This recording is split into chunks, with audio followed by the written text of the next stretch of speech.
Isang tutorial na naman para po sa mga ka-Ace Honda ko po dyan. Paano ba tayo gumawa po ng twin carbon?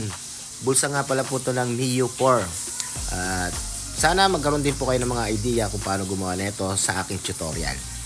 Umpisahan na natin. Let's go! Siyempre, unang step ang gagawin po natin, lilihain po natin po siya ng magaspang. At pagkatapos po nun, pag nalihan na po natin, gugupit po tayo ng twin carbon. Yung sakto lang po sa kanya, yung medyo may lagpas lang po ng kaunti. Huwag nyo naman susobrahan na. Sayang naman po kasi yung twin carbon, napakamahal ng mga cloth na po na yan. At pag nagawa na po natin po yun, syempre maglalagay po tayo ng resin na may toner. Isi-check lang po natin po yan at pagkatapos i-apply po natin. Naturo ko na rin po naman po kung paano po magtimpla po ng mga ganito sa mga nauna kong video. Papanoorin nyo na lang po doon sa mga baguhan na makapanood po ng aking video. Nandoon naman po lahat ng mga tutorial. At ito, at may nag-request lang po talaga ng sana daw mag-tutorial daw ako ng twin carbon. At ito na po guys, at may bibigay ko na naman po sa inyo mga konting idea kung paano ako gumawa po ng twin carbon sa mga ganito pong panel. Sa pag-apply nga pala po ng resin na may toner, hindi nyo po talaga kailangan nakapalan. Manipis lang po talaga dapat. Para sa ganun, makuha nyo po yung pinakatamang detalye po ng flarings. Kasi pagkakapalan po nyo yan at tumigas na po siya, pag nilatag nyo po yung cloth, sasabay po yung cloth po dun sa may resin na may toner kasi tumigas na po siya. Dapat po, lapat na lapat po talaga dapat ang paglagay po ng resin na may toner. Kung base sa nakikita nyo mga guys, talagang hinahagod ko po siya ng maigi. Para sa ganon, pag natuyo po siya, pantay na pantay po. Yun po lang technique po mga guys para makuha nyo lang po yung pinakatamang perfect po ng lapat po ng ilalagay nyo po na cloth. At pag nagawa nyo na po yun ng maayos, syempre ilalatag nyo na po yung twin carbon o kung ano man yung gagamitin nyo ng maayos. Hindi po dapat dito nagmamadali guys ha. Huwag po kayo masabik sa paggagawa po ng carbon fiber kasi pag nasabik po kayo at gusto nyo mapabilis yung gawa nyo, isa lang po ang kalalabasan yan, palpak po. Ito po guys ang gagawin po natin dito, salisi po yung gagawin natin, hindi po yung isang pattern lang, salisi po yung gagawin ko po dito kasi kabila ang bulsa at pa-islant po yung kabila, dito rin po sa kabila pa-islantin, pasalubong po sila, yun po ang gagawin ko po dito. At depende rin naman po sa inyo kung ano po yung klaseng gusto nyo pong cloth.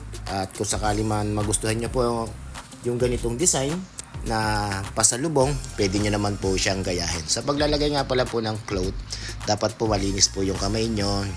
Nahugugas kayo. Sa akin, akala nyo lang po madumi po yan. Pintura lang po naman po yan. At nakapaglinis na rin po tayo, nakapagugas po tayo ng kamay. Sa paglalatag nga pala ng cloth, ganyan po guys. Mag-focus po muna kayo sa gitna. Sa harapan ang ibig ko pong sabihin. Pag nagawa nyo na po yon at nadikit nyo na po ng maayos at wala po siyang bubukol. Dapat po flat na flat po talaga. Kasi kapag may bumukol po dyan, wala na po. Wag nyo na pong ituloy. Masisira lang po yung pinaka detalye po ng cloth. Kasi medyo aalon po yan at mawawala na po talaga po sa ganda. Dapat po lapat na lapat po talaga po yung cloth na gagawin nyo.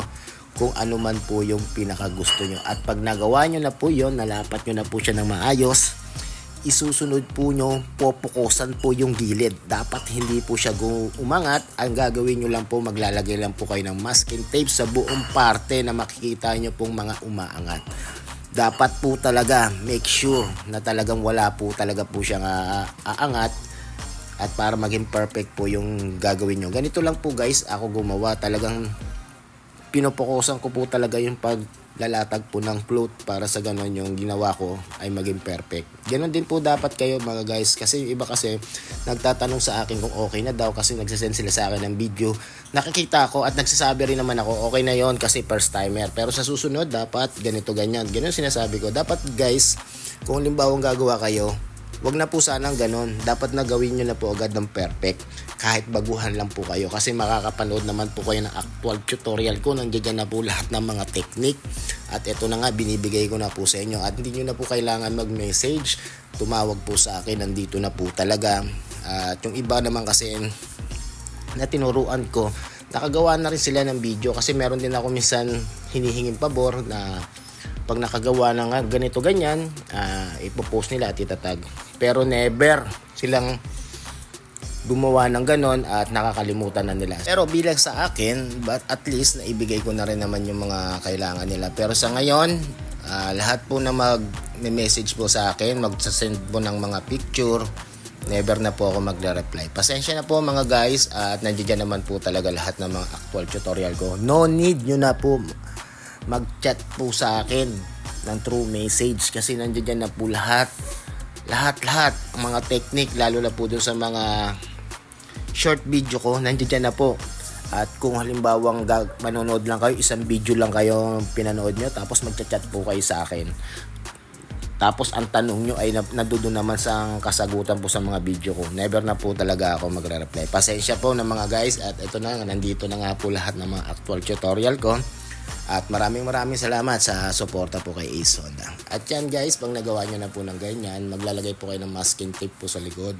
Para sa ganun hindi po talaga siya aangat. Kasi makukontra po siya ng pinaka-masking tape dun sa pinakagilid. Kasi pag hindi nyo po yan nilagyan mga guys, sure po ako dyan mga guys, masisira po yan. Kaya dapat siguraduhin nyo talagang pong perfect na po yung preparasyon na gagawin nyo bago po kayo mag-apply po ng resin. At dito po guys, nalagyan na po natin po siya ng masking tape dahil may mga sobra, ginugupit ko na po yan pero hindi ko po sinasagad po yung gupit. Nag-allowance pa po ako dyan ng bahagya para sa ganon. Mas maganda po yung latag po ng resin dun sa mga gilid. Kasi pag hinahabaan nyo po yung sobra, medyo mahihirapan din po kayo sa pagtabas. Matigas po kasi siya. Dapat po ganyan na lang po din ang gawin nyo. Para sa ganon, maayos po ang paggawa nyo po ng real carbon fiber. At dito po guys, nakapag-apply na po tayo ng resin. Bali, second coat na po to ang ginagawa ko. Dun sa mga gagawa po ng ganito, mga cloth, hanggang third coat lang po, makapal na po yun. At dapat po kasi, pag kayo magpapahid ng resin, dapat po full coat sa bawat nyo po, sa bawat pahid nyo. Tapos, make sure po mga guys, sa unang pahid, dapat po mapasok nyo po yung resin dun sa pinakailalim. Para sa ganon, yung manuot, yung sa ilalim po yung resin na magkaroon po siya. Kasi pag once na po na hindi nyo po na pasok po yung resin sa pinakailalim, hindi po siya nasipsip po ng cloth, ay magkakaroon din po rin ko doon ng problema. Pwede po yung maging ampaw, hindi po siya solid, at doon po magiging umpisa po yung pagkasira po ng inyong ginagawa. Kaya dapat po make sure na dapat po malagyan po ng resin ang lahat. Dapat po masipsip po ng cloth para sa ganon tumagos po yung resin sa pinakailalim. At pag naglihan na po kayo, wala po siyang ampaw, wala po sa kanyang masisira. At kung gusto nyo rin naman po mapabilis po yung inyong trabaho, pwede po kayo mag-blower po. Pero wag nyo po talagang sobrahan yung pag-blower. Mamaya manggigil kayo para gusto nyo agad matuyo agad. Masisira po yan mga guys. Dapat po bahagya lang po para makadama lang po ng init ang resin. Para sa ganun medyo mabilis po siya matuyo. At isa pa po dyan mga guys, kaya binoblower or ginagamitan po ng blue torch, para sa ganon mawala po yung bubbles, pwede po siyang pumutok. Yun po yung pinaka solusyon po doon, para sa ganon pag naglihan na kayo, wala na po siyang bubbles kasi gawa po kasi nang napaputok na po siya ng heat gun o kaya yung blue torch. At ito po guys, pagta-top coat, tulad na naman din ng aking process, nasabi ko na rin sa mga una kong video, 3 coat, full coat po ang ginagawa ko, tapos pinapatoyo ko yan ng maigi, tas kinabukasan hihilahin po natin. Ganun lang naman po yung process ko. Depende naman po sa inyo guys, pwede naman po kayo mag 2 coat, full coat. Kung halimbawa perfect naman po talaga, no need nyo na rin ulit mag follow up po ng top coat. At eto na po guys, yung finish ng ating project. At sana nakapagbigay na naman po ako ng konting idea dun sa mga magdi-DIY, mga carbon lovers po ng mga ka-Ace Honda ko po dyan. Maraming salamat sa suporta po kay Ace Honda. At sana naman, baka naman pwede nyo naman i-share ang aking video para medyo tumaas-taas naman ating rate kay YouTube or kay Facebook.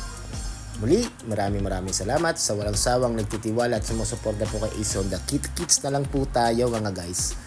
Next carbon. Bye bye.